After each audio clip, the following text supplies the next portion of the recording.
All right, man, peace. At halftime of Game 3 of the NBA Finals, Michelle Beadle interviewed the NBA Commissioner Adam Silver. They touched on a series of very interesting topics. So, of course, we're going to cover this interview, and I'm going to chime in here and there. Welcome to the American Express Halftime Report. My plan to get rid of the guys has finally come true. Please, you know damn well you did not want to get rid of them three big black men. All right, that's your dream, to be up in the middle of three big mandingos. All right, let's knock it off. Especially you and Chauncey. Welcome back inside Quicken Loans Arena. I'm Michelle with, of course, NBA Commissioner Adam Silver. Welcome, sir. Adam Silver, her homegirl. Thank you very much. Been waiting for this minute for a long time. Allegedly. Fourth NBA as commissioner of the finals. So far, first half, or really this whole series, what has been your take? It's an incredibly beautiful version of the game. It's fast-paced. It's highly skilled. The shooting's out of this world. It's great basketball. Let me ask you this, because obviously you know that what all of the talking heads talk about is the lack of parity. Should this be the finals for the next 3, 4, 5 years, as many have predicted? Is that good for the league, bad for the league? You know, people always complain about the so-called lack of parity in the NBA. But back in the early to mid 2000s, when you didn't have any dominant teams, people complained about that. You know, the best thing for the league has always been at its best when you've had dominant teams. Nobody really cares about the other, 28 teams. People really only care about the top two teams. You know, it's nice to create the illusion that there are multiple teams that have a chance to win a championship. But for the most part, when you have dominant teams, that's when you have the most interest, because dominant teams tend to have the most charismatic and the most dominant players, the players that are the most transcendent, and that's normally what carries the league. My answer is it's too early to declare dynasties. Fair enough. But you have one team in the Cavs last year who had never won in the history of their franchise, and another team in the Warriors that hadn't won in 40 years. Yeah. So let's see what happens. For me, this is the ultimate reality programming. I think ultimately showcasing excellence is great for sport. It's great for basketball. Now, he called it the ultimate in reality TV programming. So as we all know, reality TV is not truly reality television. It's just a group of people that you don't know are actors, but they're asked to play roles by a production company. All right, Adam Silver is essentially calling himself a producer. His job is to produce a great television show filled with drama. Hence, every once in a while, you have to orchestrate certain series to be, I won't say rigged, but to be directed in a certain way. Right? You have to build up certain players as top actors. You have to utilize certain referees. Right? Or, you think of a referee from a cinematic perspective as an editor. Right? A referee's job is to, make little nips and tucks here and there, right? A referee's job is to, kind of make a certain actor shine a little more than other actors. That's what editors do when they clean up a script. All right. It's all part of the program. And it's left for the other team to step up their game. I mean, it's also somewhat insulting to the other players in the league, because it suggests that talent is static. It suggests that ownership doesn't matter, GMs don't matter, coaching doesn't matter, but all those things do. And my view is players will redouble their efforts over the summer. Coaches will too. They'll see this style of basketball, which we all agree is incredible basketball, and they're going to go back, just like all the great players have, and try to get better But that's part of the problem. In the NBA today, everybody plays the same style. Right? Everybody plays the same style. Everybody wants to play the same style. Everybody wants to shoot 30-foot threes, and there's no more posting up. Back in the day, the main thing that made previous generations a little better is that different teams utilized their strength. Everybody didn't try to play like everybody else. And that's the problem with the NBA today. Everybody's trying to play the same. All right. And when you all try to play the same, whichever team has the greatest talent is going to win. All right. Whichever team, when I say has the greatest talent, meaning is the most proficient at the skill that everybody else is trying to copy. every year. But where are they going to find those guys? Because at some point, obviously there isn't another Kevin Durant out there.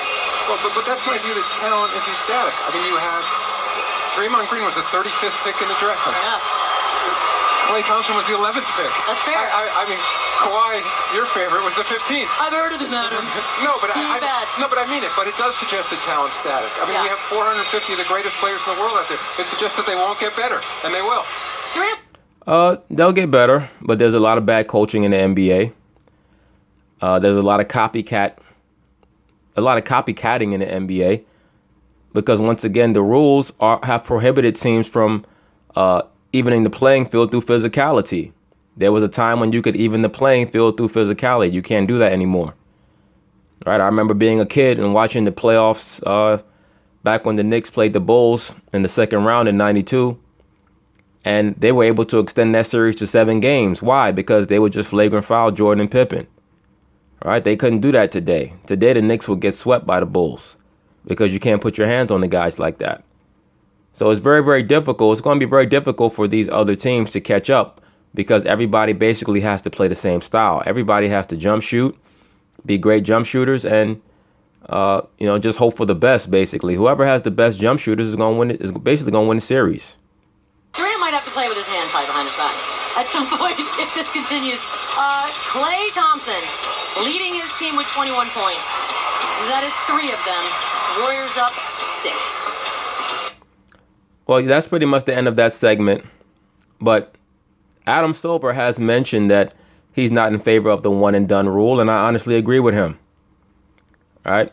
I do not believe, as many of the liberal media is trying to promote, that players should be able to come out of high school and go directly to the NBA. Why is that? Because I'm a firm believer that they're not ready.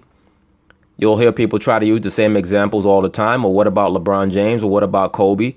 What about Kevin Garnett? If you're able to watch all those players their first season, other than LeBron, they were not impact players. I mean, when you look through the history of the league, guys coming straight out of college into the pros, you're talking about Moses Malone, maybe, and LeBron as the only guys who made any type of impact their first year in the league. If there are any other guys that I'm missing, you brothers can correct me on that. But for the most part, these guys who came out of high school straight to the pros, they rode the bench their first 2 or 3 years. You look at a guy like Kobe. Kobe was a non-factor his first year. Second year, he was an all-star coming off the bench. And third year, he was an all-star as a starter. And then he started to steadily improve. But he could have used at least 2 years in college. He would have been a much better player. A lot of the shortcomings that he had as a professional were due to the fact that he never was forced to conform to a team concept in college like Jordan was when Jordan was in North Carolina. All right? Even LeBron, you can see even though LeBron is a mastermind, or as the Nazis would say, a wunderkind. All right? Even though he was a wunderkind coming into the NBA, he would have been even better if he would have had a chance to go to a Duke or North Carolina or Michigan State or, whatever, Kentucky, and been put through adverse situations in a college tournament, been forced to share the ball. Even though LeBron is viewed as being an unselfish player, like I said, he is a ball-dominant player. All right, he is a stat accumulator. He's just the most proficient stat accumulator probably to ever play. All right, but he doesn't know how to play off the ball. He doesn't know how to play in an equal opportunity offense because his whole life he's been the center of attention from elementary school to high school to the pros. All right, and that has affected his game because you watch these big games and what does he do? He plays himself into exhaustion because he goes 100 miles an hour in the first quarter. In the fourth quarter, he's tired. He doesn't have confidence in his jump shooting because his legs are gone by the fourth quarter. And it leads to him making a lot of passive decisions on the court because he doesn't want to drive to the basket and get fouled because he's dead tired. He's already not a good free throw shooter. And like I said, he has no confidence in his ability to make big jump shots in the fourth quarter because his legs are gone. Why is that? Because he never learned how to pace himself, which is something that you learn in the college game.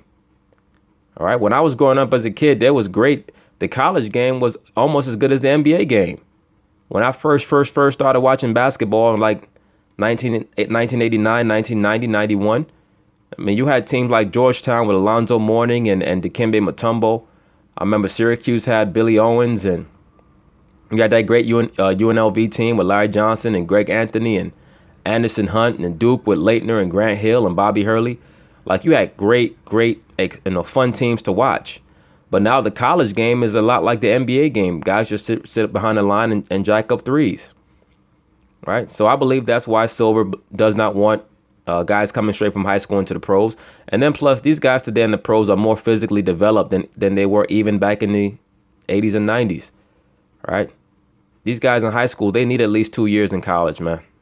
I would be in favor of them having a rule similar to the NFL where you have to be 21. Right? I really think that it would be much better for the NBA, for the college game, and for the guys coming out to play this stuff. Oh, well, they should be able to make a living. There are many industries where you cannot make a living. You just can't go into it at 18. All right. Now, Adam Silver, he came into the fore, and what I believe, he made his name as an NBA commissioner, and what I believe was a contrived and calculated ritual between him and Donald Sterling. I believe that Donald Sterling wanted to sell the team. He wanted to maximize the earning potential or the selling point of the team. And I believe that they orchestrated that whole thing with him being exposed as a so-called racist. These are things that everybody knew all along. But he needed to do that in order to build the marketability of the Clippers. If he would have just outright sold it, they would have sold for about 400 to 500 million. He ended up getting over $2 billion for the team. Right? And they sold at the right time, at a time where the team was at an all-time high. And they used it to market Adam Silver as a super liberal owner and to build a lot of cachet with the players. Right? Donald Sterling, Adam Silver, Sterling Silver. Right? Those are the type of games that they play. But I truly believe that whole thing between Donald Sterling and Adam Silver was orchestrated. Right? They're both a couple of Caucasian Jews. They probably had a nice little, cigar in the back room, and they said, "Look, I need to build up I need to build up a good reputation amongst the players. You want to sell the team, let's do this. Let's just act like you said a couple things. We can reveal that you're a multi-billionaire. You won't get in trouble for anything. You can go off into the sunset with your $2 billion. I can build up a good rapport and reputation with these players, and let it be that." And I believe that Donald Sterling agreed, Adam Silver agreed, and then that's what happened. Just my honest opinion. All right, allegedly, but I could be wrong. But it's just too much irony involved in that whole situation. And they use Magic Johnson, that simpleton, as a counterpoint. Do I believe Magic was quote unquote in on it? No, not necessarily. But Magic Johnson, the only thing that I will say that did expose was Magic Johnson's constant affiliation to transsexuals, because that chick, Stiviano, the Filipino that Donald Sterling was linked with, is a transsexual, allegedly, or transvestite, whichever one. And Magic Johnson, of course, was one of her main buddies. And we know how Magic gets down, allegedly. All right. But yeah, Adam Silver, he's all over the place. But I do agree with him on this issue with the players. I believe that they should at least have to be in college for 2 years to 3 years. I think it's best for the NBA and for college basketball and for the players. I think that they'll come in a little bit more sure of themselves and ready to play. Because right now, as it is, if a player wants to stay in college for 3 years or 4 years, people think something's wrong with him. All right. But that's neither here nor there. We're going to see what happens in the off season, because there is going to be some player movement. Cleveland is allegedly interested in Paul George. And we know that LeBron is not just going to sit idly back while his team continues to get their asses whooped. All right. So peace.